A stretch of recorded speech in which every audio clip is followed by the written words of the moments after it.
Hello everyone, आशा करते हैं आप सभी लोग अच्छे होंगे। आज की इस वीडियो में हम सबसे पहले जानेंगे स्वच्छ सर्वेक्षण 2020 के बारे में।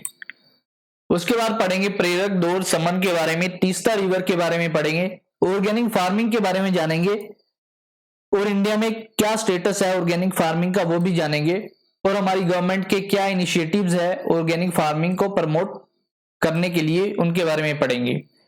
ARIII ए की रैंकिंग आई है 2020 की, कौन सी यूनिवर्सिटी ने टॉप किया है इसमें उसके बारे में जानेंगे और क्या इंडिकेटर्स रहे हैं इस रैंकिंग के उनके बारे में पढ़ेंगे।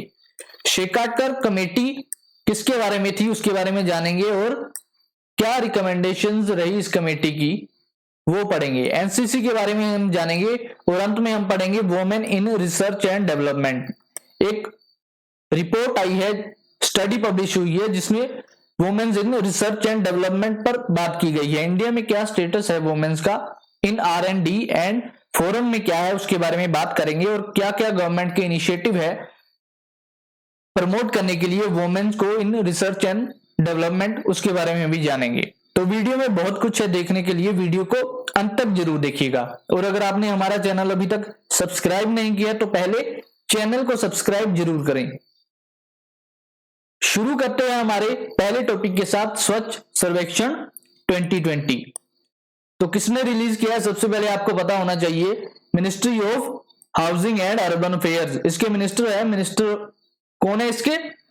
हरदीप सिंह पुरी, वो इसके मिनिस्टर है और ये 5th एडिशन थी, पहले इससे 4 आ चुके हैं। Of annual cleanliness urban survey conducted by ministry of housing and urban affair और it is one of world largest sanitization survey, ये भी पता होना चाहिए आपको। जो इस साल की रैंकिंग रिलीज की गई है वो बेस्ड थी on categorisation of cities on population. Cities को डिवाइड किया गया था on the basis of population, अलग अलग कैटेगरी में रखा गया था उन्हें, उसके अकॉर्डिंग रैंकिंग निकाली गई है। तो जो मेजर कैटेगरीज थी उनके बारे में बात करते हैं। सबसे पहले तो ऐसी सिटीज जिनकी पॉपुलेशन 10 लाख से ज्यादा है, इस कैटेगरी में इंदौर ने टॉप किया है, इंदौर सबसे ऊपर है, मतलब इंदौर क्लीनेस्ट सिटी है हमारी इंडिया की with population more than 10 lakh और इंदौर पिछले 4 सालों से टॉप पर है। पिछले 4 सालों से इंदौर हमारी क्लीनेस्ट सिटी है। दूसरे नंबर पर रही है सूरत और तीसरे नंबर पर नवी मुंबई। पटना इस कैटेगरी में सबसे नीचे रहा है, पटना सबसे नीचे रहा है इस कैटेगरी में। आगे बात करें दूसरी कैटेगरी की, यानी पॉपुलेशन 1 से 10 लाख के बीच में, तो इसमें अंबिकापुर एक सिटी है छत्तीसगढ़ की, उसने टॉप किया है और मैसूर दूसरे और न्यू दिल्ली तीसरे नंबर पर रहा है। और बिहार का गया सिटी इसमें बॉटम में रहा है, सबसे नीचे रहा है बिहार की गया सिटी। और एक कैटेगरी थी cities with population less than 1 lakh, 1 lakh से कम जिन सिटीज की पॉपुलेशन है, तो उनमें करात एक सिटी है महाराष्ट्र में, उसने टॉप किया है और दूसरे नंबर पर सासवाद और लोनावाला रही है। ये तीनों सिटीज महाराष्ट्र की है, तो तीनों सिटीज महाराष्ट्र की है top 3 in category of population less than 1, ये याद रखना है आपने। और भी कुछ कैटेगरीज थी उनकी बात कर लेते हैं, अदर कैटेगरीज। जैसे वाराणसी को क्लीनेस्ट टाउन घोषित किया गया है अमंग गंगा टाउन्स, मतलब गंगा के किनारे जो टाउन्स है उनमें वाराणसी क्लीनेस्ट टाउन है। और जलंधर टॉप पर है अमंग कैंटोनमेंट्स, कैंटोनमेंट छावनी एरिया है जो हमारे, उनमें जलंधर सबसे ऊपर है। और अगर हम कैपिटल सिटी की बात करें, कैपिटल सिटी में हमारा न्यू दिल्ली सबसे ऊपर रहा है। और छत्तीसगढ़ क्लीनेस्ट स्टेट रहा है हमारा out of those with over 100 urban local bodies, 100 urban local bodies, ये भी एक कैटेगरी थी एक, तो इसमें छत्तीसगढ़ टॉप पर रहा है। और झारखंड किस कैटेगरी में टॉप पर रहा है? Less than 100 urban local bodies वाली कैटेगरी में झारखंड टॉप पर रहा है। तो आपको ये सभी याद रखने, रैंकिंग टॉप और बॉटम याद कर लीजिएगा सबकी। स्वच्छ भारत मिशन अर्बन की बात करें तो इसका एम क्या है? मेनली लॉन्च हमने किया 2014 में से लॉन्च किया। एम है इसका कि अर्बन इंडिया में 100% ओपन डिफेक्शन फ्री बनाना along with 100% scientific solid waste management के साथ। तो ये इसका एम है, याद होना चाहिए आपको। Ministry of housing and urban affairs अभी SBMU के सेकंड फेज पर भी वर्क कर रही है, मतलब अभी पहला फेज चल रहा है, सेकंड फेज पर भी बात कर रही है। तो जो सेकंड फेज होने वाला था वो 2020 मार्च तक होने वाला था, बट अभी क्या है, हमने इसे एक्सटेंड कर दिया है 2021 मार्च तक। इसमें हमने क्या किया है, जो हमारे करंट टारगेट्स है उन्हें आगे ले जाने की बात कही गई है, सेफ कंटेनमेंट की बात कही गई है, transportation and disposal of faecal sludge and septage, treat all waste water before discharging into water bodies, जो नदियों में छोड़ने से पहले जो वेस्ट वाटर होगा उसे ट्रीट करने की बात कही गई है अच्छे से, और provide adequate safety gear and mechanised equipment to all sanitisation worker, जो हमारी सैनिटाइजेशन वर्कर है, जो हमारी सफाई कर्मचारी है, उन्हें सेफ्टी गियर मिलने चाहिए अच्छे वाले, और मैकेनाइज्ड इक्विपमेंट होने चाहिए उनके पास। तो इसकी बात कही गई है SBMU2 में। और बात करते हैं स्वच्छ सर्वेक्षण लीग की। स्वच्छ सर्वेक्षण लीग तो ये एक क्वार्टरली क्लीनलीनेस असेसमेंट है सिटीज की और टाउन्स की, डन इन 3 क्वार्टर्स, 3 क्वार्टर में से किया जाता है, विद 25% जो वेटेज है इसका वो कहां जोड़ा जाता है, जो फाइनल स्वच्छ सर्वेक्षण रिजल्ट आएगा, जो भी रिजल्ट आया उसमें इसका 25% वेटेज है। और जुलाई 2020 में इसका 6th एडिशन निकाला गया स्वच्छ सर्वेक्षण लीग का। और क्या इंट्रोड्यूस किया है गवर्नमेंट ने, नई परफॉर्मेंस कैटेगरी है जिसका नाम है प्रेरक दौर सम्मान, प्रेरक दौर सम्मान। और इस प्रेरक दौर सम्मान की आगे 5 एडिशनल सब कैटेगरीज है जिनका नाम है दिव्या, अनुपम, उज्जवल, उदित और आरोही। तो कई बार आपसे एग्जाम में पूछा जा सकता है, आपको ये 5 नाम दे दिए जाएंगे, दिव्या, अनुपम, उज्जवल, उदित और आरोही, आपको बताना होगा ये किससे रिलेटेड है। तो आपको पता होना चाहिए प्रेरक दौर सम्मान से रिलेटेड है, स्वच्छ भारत से रिलेटेड है ये 5 चीजें। आगे बात करते हैं प्रेरक दौर सम्मान की। मैंने आपको पहले ही बता दी 5 इसकी सब कैटेगरी है, दिव्या, अनुपम, उज्जवल, उदित और आरोही। इन स्वच्छ सर्वेक्षण 2020 हमने क्या किया है, सिटीज को इवेल्युएट किया है on criteria of population category, मतलब पॉपुलेशन के बेस पर हमने कैटेगरीज बनाई थी अलग अलग। बट जो 2021 में हमारा स्वच्छ सर्वेक्षण होगा उसकी जो कैटेगरीज होगी वो 6 इंडिकेटर होंगे, उनके बेस पर कैटेगरीज बनाई जाएगी। वो है ये नीचे दिए गए हैं 6 इंडिकेटर्स ये वाले। पहला है segregation of waste into wet, dry and hazard category, processing capacity against wet waste generated, processing and recycling of wet and dry waste, construction and demolition of waste processing, percentage of waste going into landfills, sanitization status of cities. तो ये 6 indicators होंगे जिनके base पर हम जज करेंगे अगले साल स्वच्छ सर्वेक्षण में। अब बात करते हैं अगले टॉपिक की, तीस्ता रिवर के बारे में पढ़ेंगे हम। क्यों पढ़ रहे हैं, बिकॉज चाइना की इन्वॉल्वमेंट हो रही है तीस्ता रिवर में। कैसे हो रही है, चाइना $1 बिलियन का लोन दे रही है बांग्लादेश को तीस्ता रिवर के ऊपर मैनेजमेंट और रिस्टोरेशन प्रोजेक्ट बनाने के लिए। तो इसलिए हमें तीस्ता रिवर के बारे में पढ़ना है, इंपॉर्टेंट है तीस्ता रिवर। तो तीस्ता रिवर ट्रिब्यूटरी है ब्रह्मपुत्र की, सबसे पहले आपको पता होना चाहिए। वो तीस्ता रिवर को जमुना कहते हैं। सॉरी, आई थिंक मैंने एक गलत बोल दिया, तीस्ता को जमुना नहीं कहते बल्कि ब्रह्मपुत्र को जमुना कहते हैं बांग्लादेश में। ब्रह्मपुत्र रिवर को जमुना कहते हैं बांग्लादेश में, ये याद रखना आपने। और तीस्ता इसकी ट्रिब्यूटरी है, जमुना की ट्रिब्यूटरी है तीस्ता। ओरिजिन कहां से होती है तीस्ता, हिमालय में ओरिजिन होती है, सिक्किम स्टेट में नियर चोंगथांग। चोंगथांग एक जगह है सिक्किम में, वहां पर ओरिजिनेट होती है तीस्ता रिवर। उसके बाद साउथ वर्ड फ्लो करती है, नीचे को फ्लो करती है और एंटर करती है वेस्ट बंगाल स्टेट को। उसके बाद ये बांग्लादेश में चली जाती है। तो ये आपको पता होना चाहिए। और लेटेस्ट डेवलपमेंट क्या है तीस्ता रिवर पर, BRO ने, बॉर्डर रोड ऑर्गेनाइजेशन ने एक 360 फीट लॉन्ग बैली सस्पेंशन ब्रिज बनाया है तीस्ता रिवर के ऊपर। कहां पर? मुनशिथांग सिक्किम में। ये आपको पता होना चाहिए। अब बात करते हैं ऑर्गेनिक फार्मिंग इन इंडिया। सबसे पहले आपको पता होना चाहिए India ranks 1 in number of organic farmers. तो सबसे ज्यादा ऑर्गेनिक फार्मर इंडिया में आपको मिलेंगे, सबसे ज्यादा ऑर्गेनिक फार्मर इंडिया में आपको मिलेंगे। और 9th in terms of area under organic farming. ये अलग अलग है, दोनों चीजें याद रखना है। ऑर्गेनिक फार्मर है और ऑर्गेनिक फार्मिंग है, एरिया अंडर ऑर्गेनिक फार्मिंग है। अगर फार्मर्स की बात करें तो नंबर 1 है इंडिया में। अगर एरिया अंडर ऑर्गेनिक फार्मिंग की बात करें तो 9th है इंडिया पूरे वर्ल्ड में। अब बात करते हैं कि ऑर्गेनिक फार्मिंग होती क्या है, हम किस फार्मिंग को बोलते हैं ऑर्गेनिक। तो जब फार्मिंग की जाती है without the use of synthetic external inputs, यानी कि जब हम केमिकल फर्टिलाइजर्स का यूज ना करें, पेस्टिसाइड्स का यूज ना करें और ना ही सिंथेटिक हॉर्मोन्स का यूज करें फसल में, तो उसे कहेंगे organic farming. Organic farm produce क्या होता है?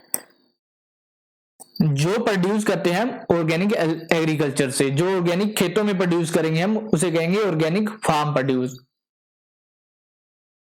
अब इंडिया की कंडीशन क्या है ऑर्गेनिक फार्मिंग में?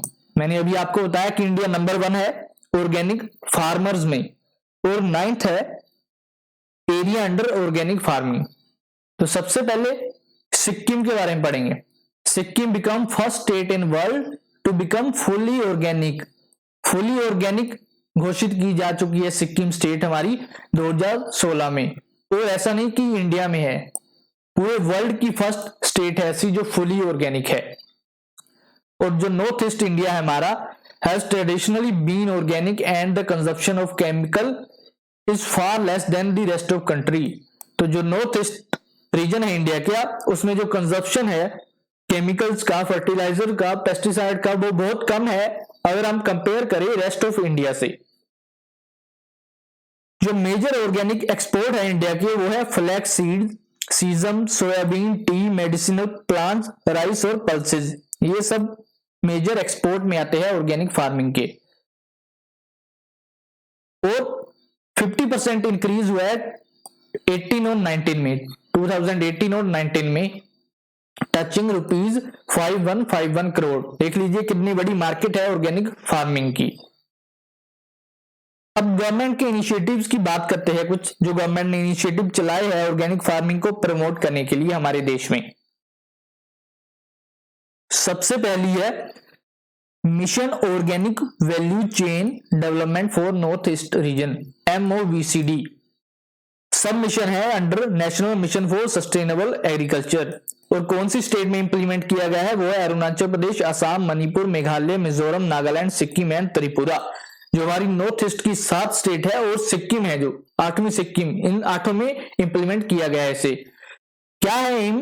To develop certified organic production in value chain mode to link grower with consumer. तो ग्रोअर को डायरेक्टली कंज्यूमर से लिंक करना है इस स्कीम का मेन एम है। अगली स्कीम है परंपरागत कृषि विकास योजना। परंपरागत कृषि विकास योजना यानी कि PKVY लॉन्च की गई थी 2015 में। यह स्कीम लॉन्च की गई 2015 में as an elaborated component of soil health management. तो सॉइल हेल्थ मैनेजमेंट को आगे बढ़ाया गया इस स्कीम की वजह से। और जो बड़ा प्रोजेक्ट है जिसके अंदर ये सभी आते हैं वो है national mission of sustainable agriculture. इस योजना के अंदर क्या करते हैं, organic farming is promoted through adoption of organic villages by cluster approach and participatory guarantee system certification. तो इस तरीके से इस योजना में काम किया जाता है। अब कुछ बात करते हैं सर्टिफिकेशन स्कीम्स की। कौन कौन से सर्टिफिकेट्स प्रोवाइड किए जाते हैं इंडियन गवर्नमेंट द्वारा ऑर्गेनिक फार्मिंग में। सबसे पहले तो FSSAI द्वारा, ये फूड रेगुलेटर है इन कंट्री और रिस्पॉन्सिबल है किसके लिए, for regulating organic food in domestic market and imports.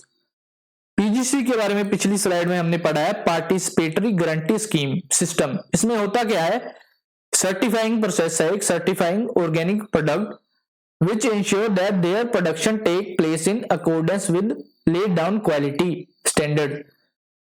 तो जो पीजीसी ग्रीन सर्टिफिकेट होता है वो दिया जाता है केमिकल फ्री प्रोडक्शन के लिए under transition to organic which takes 3 years। तो याद रखना है पीजीसी ग्रीन सर्टिफिकेट किस लिए दिया जाता है और मेनली किस पर्पस के लिए यूज किया जाता है, डोमेस्टिक पर्पस के लिए। डोमेस्टिक पर्पस के लिए पीजीएस ग्रीन सर्टिफिकेट यूज किया जाता है। और एक एनपीओपी, ये यूज किया जाता है एक्सपोर्ट पर्पसेस के लिए मेनली, एनओओपी। और है एक soil health card scheme. Soil health card scheme, इसमें क्या बताते हैं कि आपकी सॉइल की कंडीशन क्या है, आप कितना उसमें केमिकल्स यूज कर रहे हो और क्या आपकी सॉइल डिग्रेड हो चुकी है या नहीं, ये सभी स्कीम में बताया जाता है सॉइल हेल्थ कार्ड स्कीम में। आगे बात करते हैं कुछ एग्री एक्सपोर्ट पॉलिसी की। एग्री एक्सपोर्ट पॉलिसी 2080, फोकस क्या है इसका, mainly focus on cluster and marketing and promotion of produce of India. तो ये है agree export policy, mainly focus करती है on cluster and marketing and promotion of produce in India. Positive impact देता है फॉर ऑर्गेनिक फार्मिंग। सबसे important है यहां पर क्या पढ़ना है हमें, one district one product, ODOP, one district one product. इसमें क्या एम है इनका, एनकरेज करेंगे more visibility and sale of indigenous and specialised product craft of Uttar Pradesh. तो उत्तर प्रदेश की हर एक डिस्ट्रिक्ट का एक प्रोडक्ट मशहूर करेंगे, उसे बेचने में हेल्प करेगी सरकार। याद रखना है वन डिस्ट्रिक्ट वन प्रोडक्ट कहां चालू किया गया है, वो है उत्तर प्रदेश। ये आपको एग्जाम में पूछा जा सकता है, Uttar Pradesh one district one product, ये याद रखना आपने। और बात करते हैं पीएमएफएमई की। ये क्या है, PM formalisation of micro food processing enterprises. तो अभी अभी लॉन्च किया गया है, आत्मनिर्भर भारत अभियान के तहत इसे लॉन्च किया गया है। इसका एम क्या है, to bring in new technology, technology लाना अंदर जो हेल्प करेगी स्मॉल एंटरप्रेन्योर्स को to penetrate into new market. Important चीज क्या है यहां पर, जीरो बजट नेचुरल फार्मिंग। इसके बारे में आपको पता होना चाहिए, जीरो बजट नेचुरल फार्मिंग कैसे करते हैं इसे।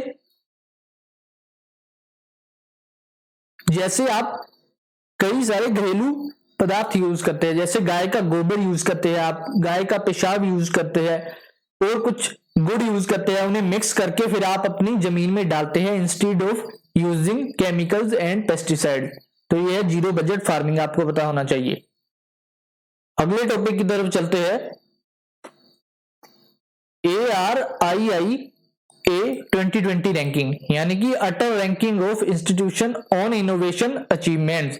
तो 2020 की इसकी रैंकिंग निकाली गई है।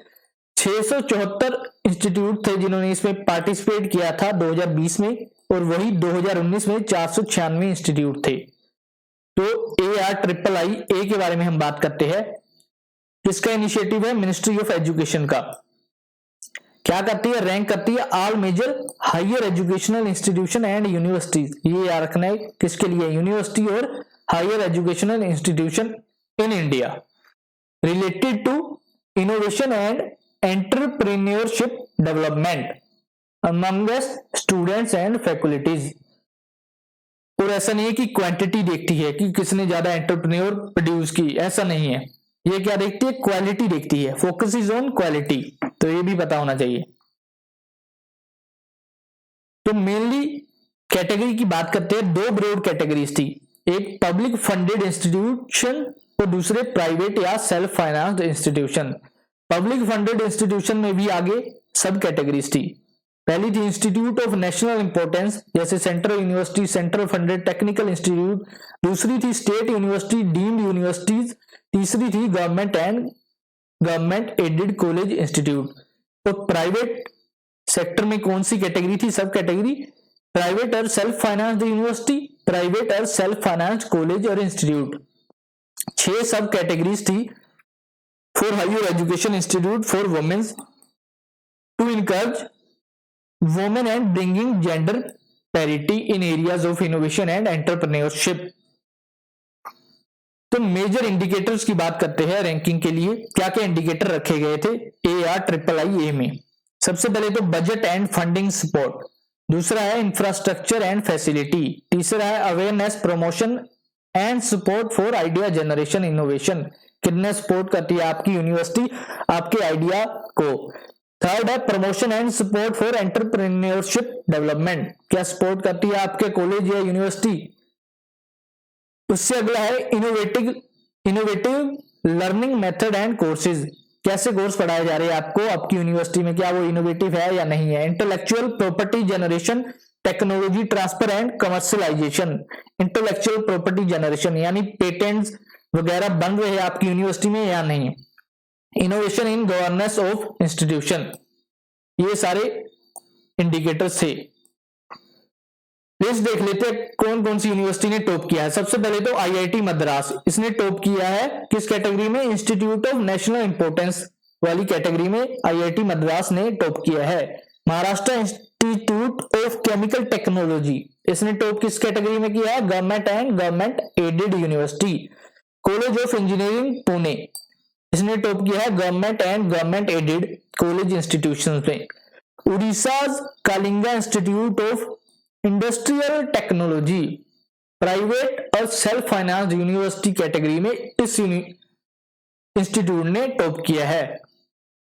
और SR engineering college Telangana, private college category में इसने टॉप किया है, तो ये पता होना चाहिए। और वुमेन्स कैटेगरी में Avinashilingam institute for home science and higher education, Coimbatore में ये इंस्टीट्यूट है, इसने टॉप किया है।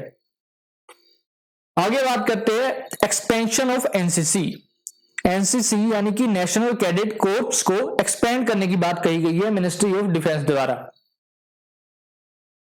तो रिकंस्ट्रक्ट किया जाएगा एनसीसी को, ये किस कमेटी ने कहा रिकंस्ट्रक्ट करने के लिए, उन्हें एक्सपेंड करने के लिए, वो थी कमेटी शेखावत कमेटी, जिसके बारे में आगे आपको पढ़ाया जाएगा।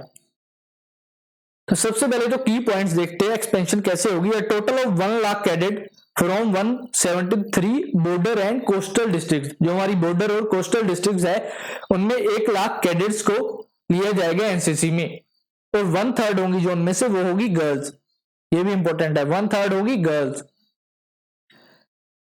उन्हें आर्मी ट्रेनिंग प्रोवाइड करेगी और एडमिनिस्ट्रेटिव सपोर्ट देगी एनसीसी यूनिट्स को located in border areas.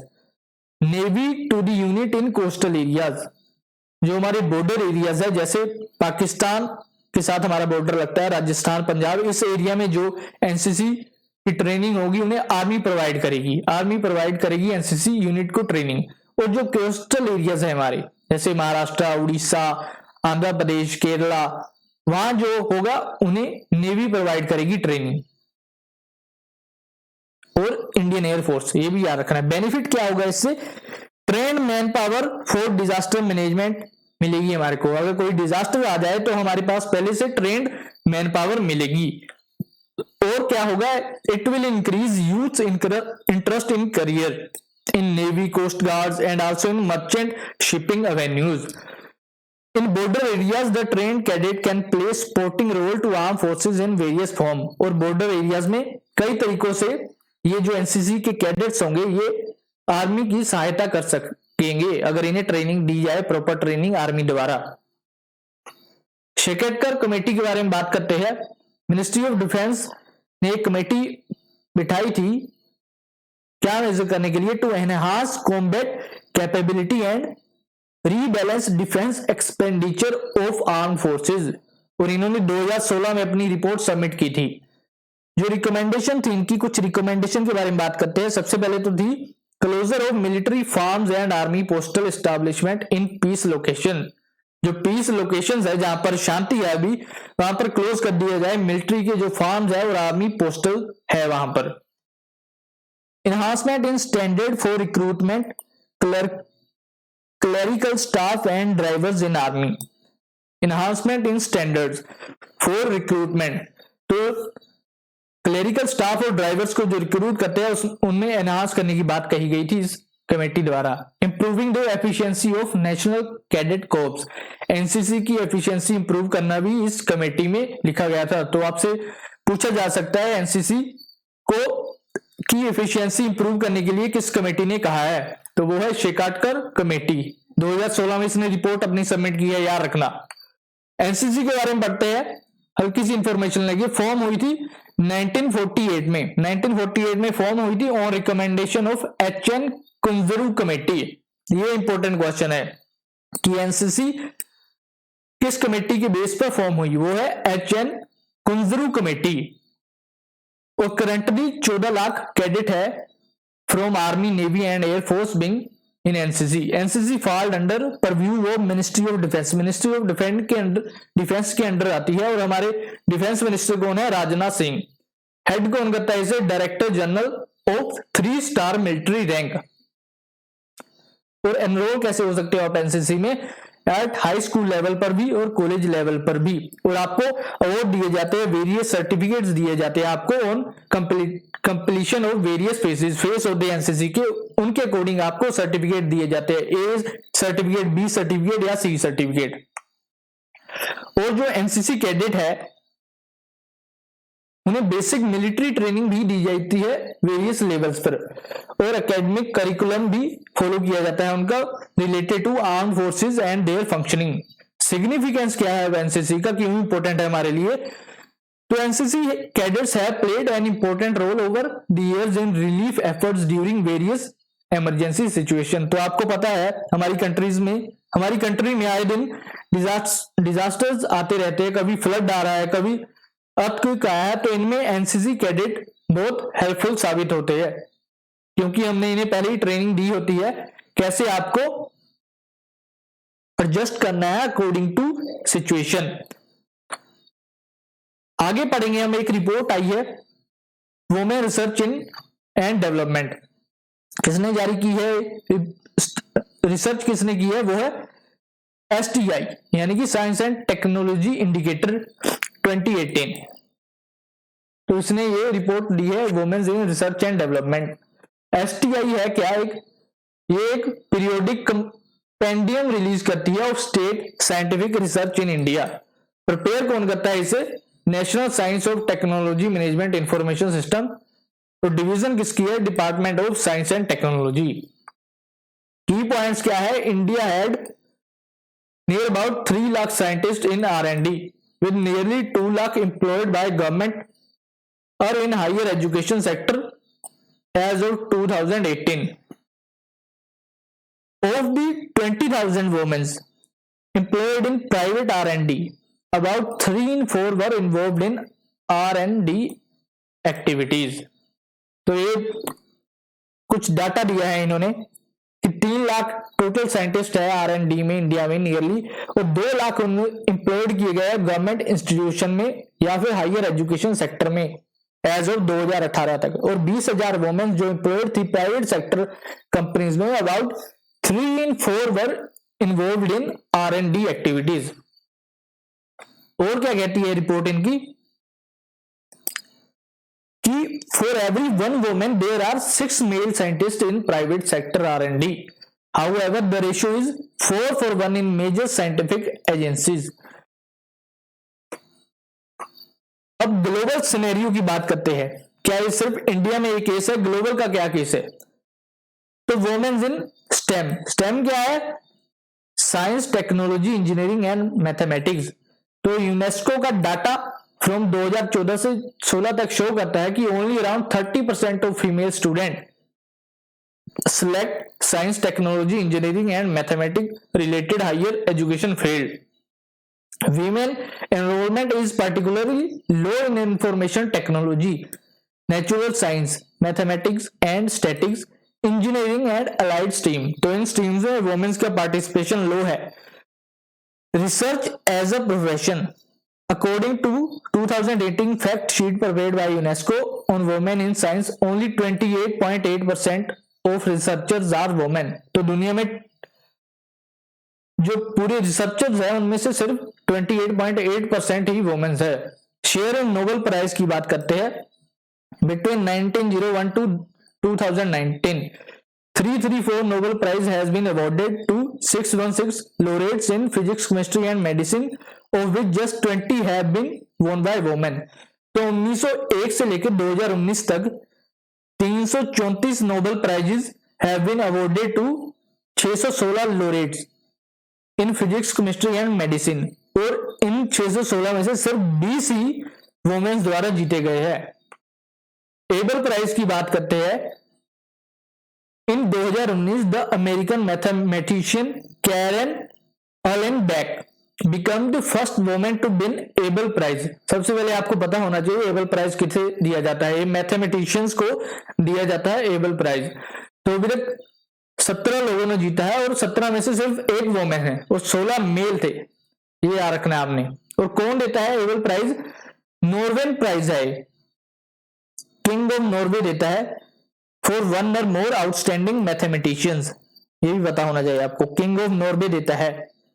Share in field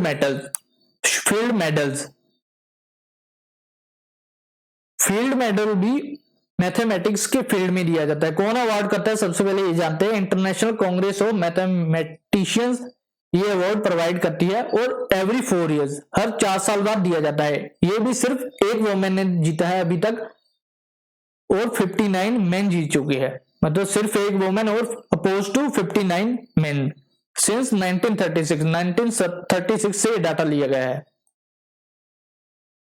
अब बात करते हैं अपने नेशनल सिनेरियो की। हमारी कंट्री में क्या सिनेरियो है वुमेन्स का इन स्टेम? मतलब सबसे पहले तो क्या कहा नीति आयोग ने कि 2010 से लेकर 2016 तक enrolment of womens in science stream has increased. तो 9.3% female student in under graduate course were enrolled in engineering, ये कहा नीति आयोग द्वारा, compare to 15.6 across gender. Research की बात करें, रिसर्च एज अ प्रोफेशन कितनी वुमेन चूज कर रही है इंडिया में? Only 13.9% of women work as a researcher in India. तो ये कहा गया नीति आयोग द्वारा। जेंडर गैप इंडेक्स की बात करते हैं। According to the global gender gap index, a study covering 153 economies, India has slipped to 112 spot. तो 112 नंबर पर आया है India gender gap index report में 153 कंट्रीज में से। ये 2018 में 108 थी इसकी पोजीशन, बट 2019 में स्लिप कर गया 4 पॉइंट, 112 इसकी पोजीशन हो चुकी है। वर्क पार्टिसिपेशन की बात करें, according to world bank, India ranks 163rd out of 181 countries in female labour force participation. तो देख लीजिए इंडिया का हालात कितने खराब है वुमेन्स को लेकर, वुमेन्स का पार्टिसिपेशन को लेकर इन वर्क। और नीचे इनइक्वालिटी एट वर्क के बारे में बात किया गया है। यहां बताया गया है Indian womens receive 34% fewer wages than men for equivalent work. तो इसलिए भी वुमेन्स का पार्टिसिपेशन कम है। आगे बात करते हैं कुछ इनिशिएटिव्स की जो हमारी गवर्नमेंट ने उठाए हैं वुमेन इन साइंस को प्रमोट करने के लिए। सबसे पहले तो विज्ञान ज्योति स्कीम लॉन्च की गई थी department of science and technology द्वारा। और इंटेंट क्या था इस स्कीम का? To create a level playing field, इसके लिए for meritorious girls in high school, ताकि वो परस्यू कर सके आगे जाके science, technology, engineering and mathematics in higher education. और क्या ऑफर किया इसने? इस स्कीम ने, Vigyan Jyoti scheme offers exposure for girl student from the rural background to help to plan their journey from school to a job of their choice in field of science। तो science field के लिए थी mainly विज्ञान Jyoti scheme.